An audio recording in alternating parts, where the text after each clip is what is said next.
A sudden royal decree has shaken the very foundations of British politics. Keir Starmer, caught completely off guard, faces an unprecedented challenge from the throne itself. King Charles has just dropped a bombshell that's sending shockwaves across the nation. What exactly happened? Why now? And how will this seismic event reshape the future of the UK's political landscape? Stay tuned as we unravel the explosive details behind this historic confrontation. The atmosphere in Westminster grew tense in the early hours when a surprise announcement from Buckingham Palace stunned everyone watching. King Charles, in a rare and decisive move, issued a royal decree that directly challenges the leadership of Labour's Keir Starmer. For years, the monarchy has maintained a careful neutrality in political affairs, but this bold step has sent a clear message. The era of subtle influence is over. Starmer, who has spent months trying to consolidate power and rebuild Labour's image, suddenly finds himself blindsided by an unexpected royal intervention. Sources close to Downing Street reveal that the King's decree is not just symbolic, it carries real weight and consequences, signalling a shift in the balance of power between the Crown and the political class.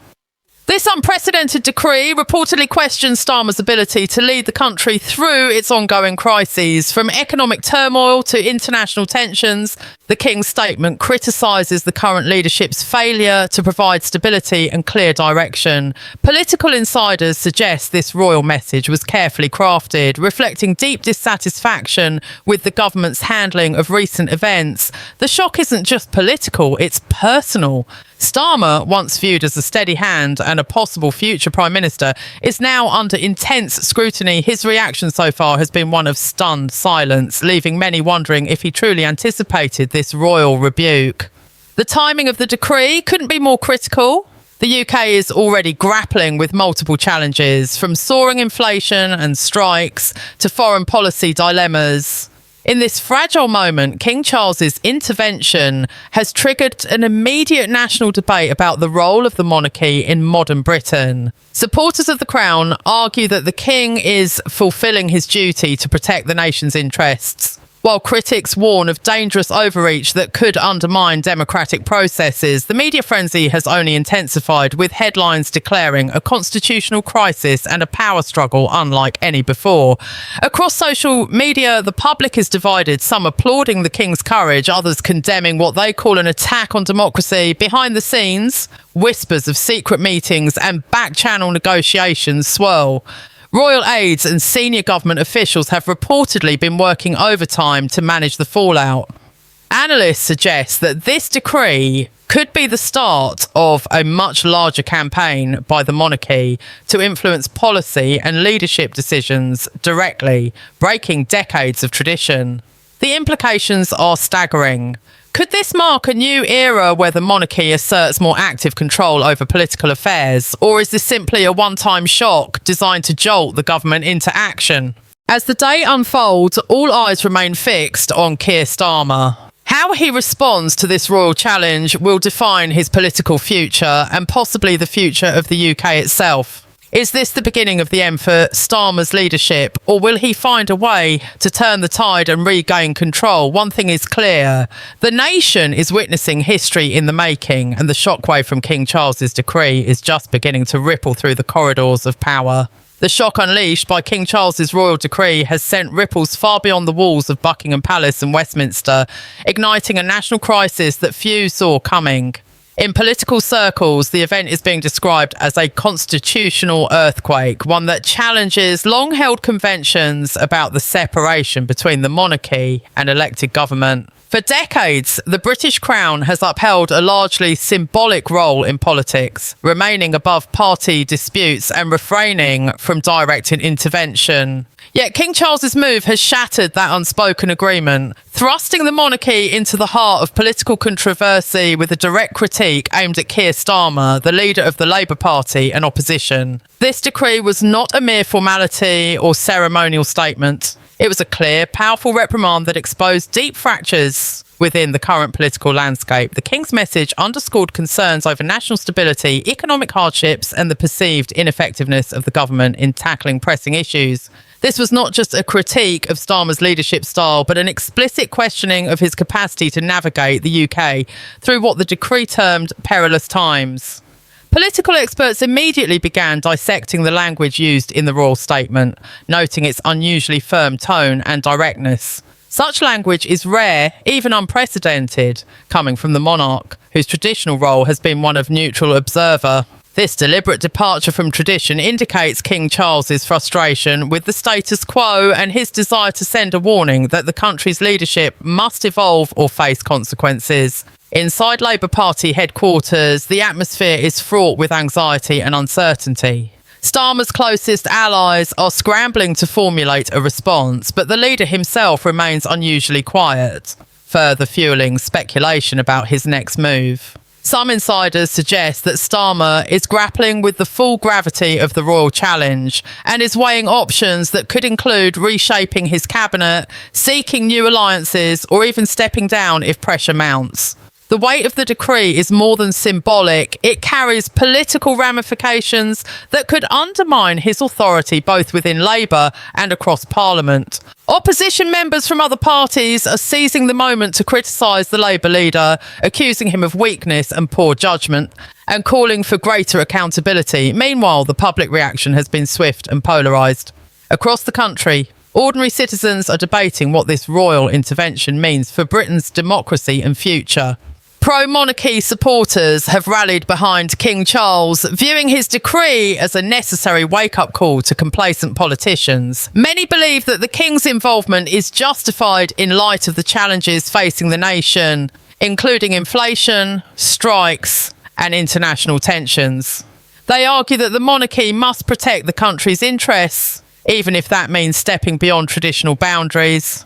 Conversely, critics warn that this move dangerously blurs the lines between constitutional monarchy and political dictatorship. Civil liberties groups, opposition politicians, and constitutional experts have raised alarms about potential threats to democratic norms and the risk of setting a precedent where the Crown interferes directly in government affairs. As the political fallout continues, whispers of behind-the-scenes negotiations between the palace and government official have surfaced. Senior advisors from both sides reportedly met in secret to assess damage control strategies and discuss possible pathways forward.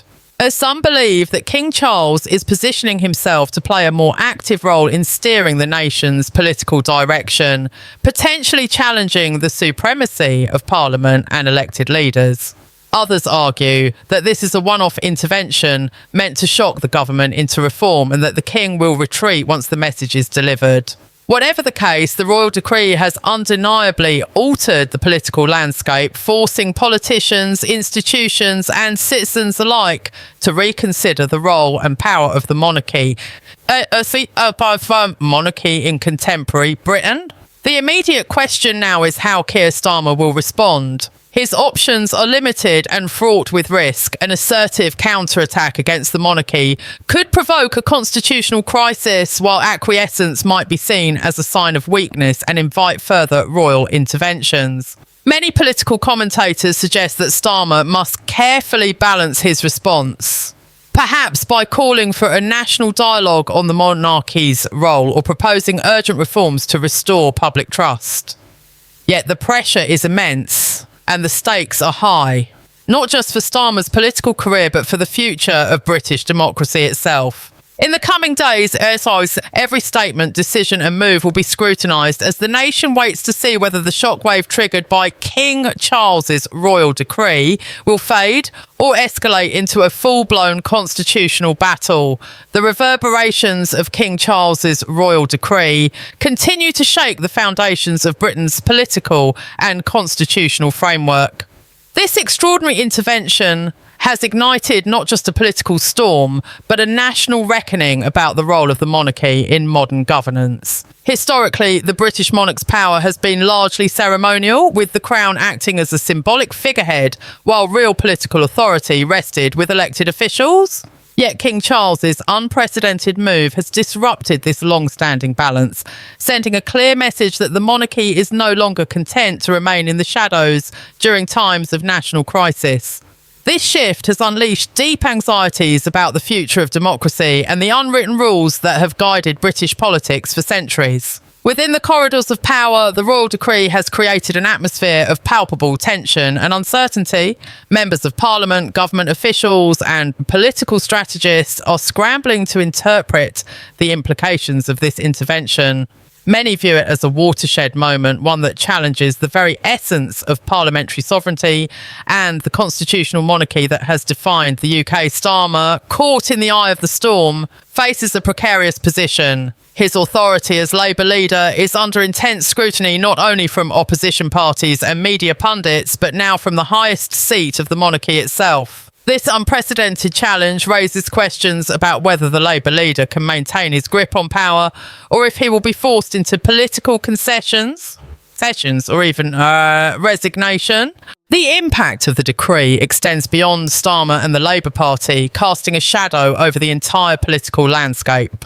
The Conservative Party, traditionally seen as the natural ally of the monarchy, finds itself in a complex position. Some senior Conservatives have expressed cautious support for King Charles's concerns, acknowledging the difficult circumstances facing the nation and the need for decisive leadership. However, others worry that this royal intervention could destabilise the political order and lead to unintended consequences, including public backlash against perceived monarchical overreach. In this environment, party leaders are weighing their responses carefully, aware that their reactions could influence the balance of power in the coming months.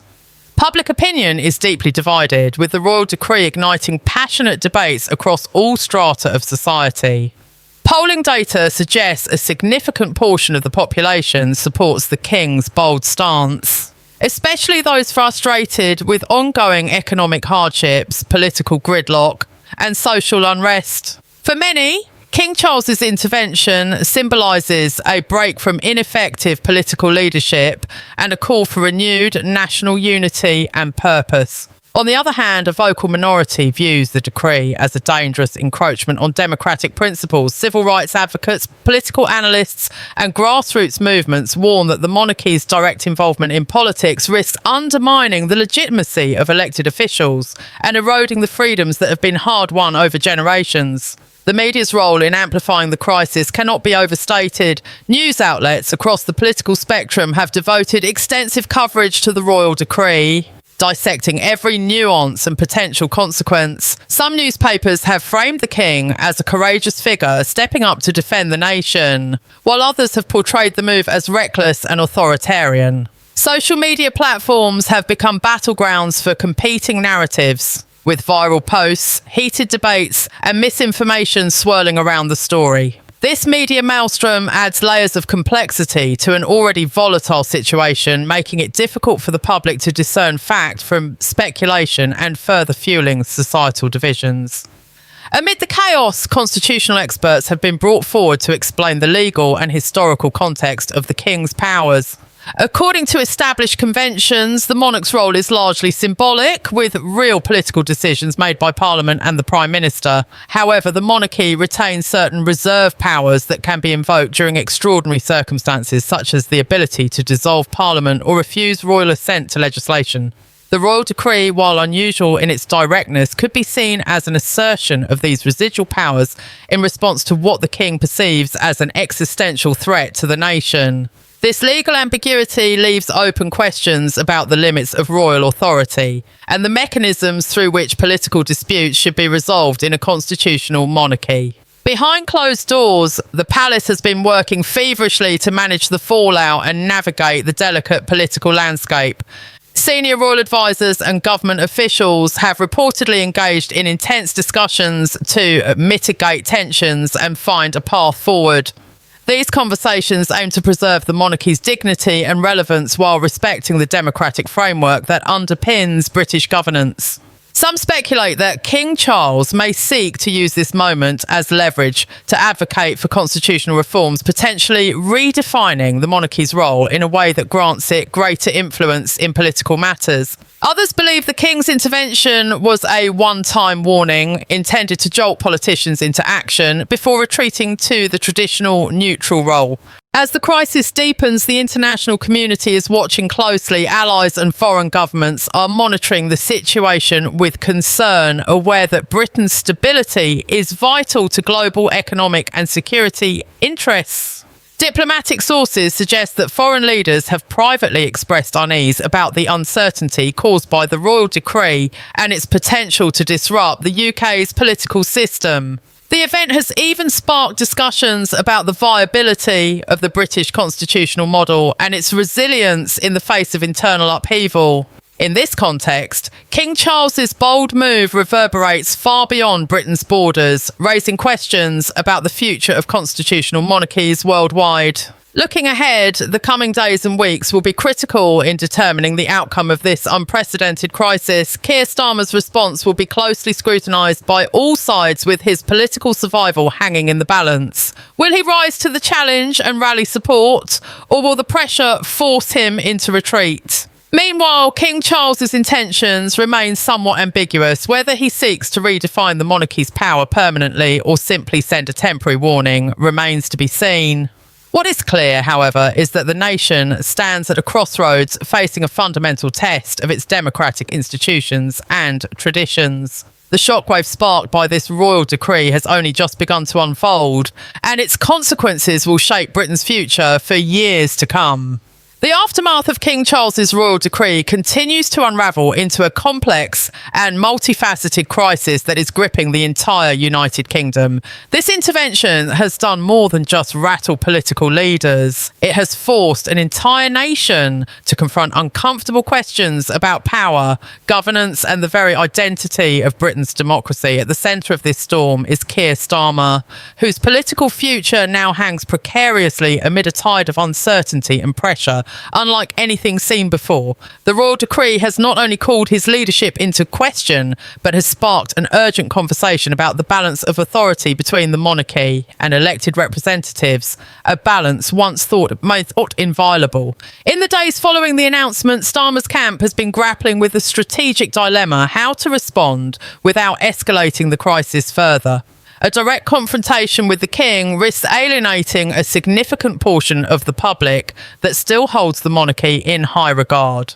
Conversely, perceived weakness or failure to address the concerns raised in the decree could embolden his political opponents and deepen fractures within his own party. Labour insiders reveal that Starmer has been consulting constitutional experts, political advisors, and trusted allies to craft a response that carefully navigates this minefield. This balancing act is critical, not only for his survival as a party leader, but for maintaining the cohesion of the opposition during one of Britain's most turbulent political moments. Meanwhile, the Conservative Party, already grappling with its internal divisions and public criticism, is watching the situation with a mix of cautious optimism and wariness.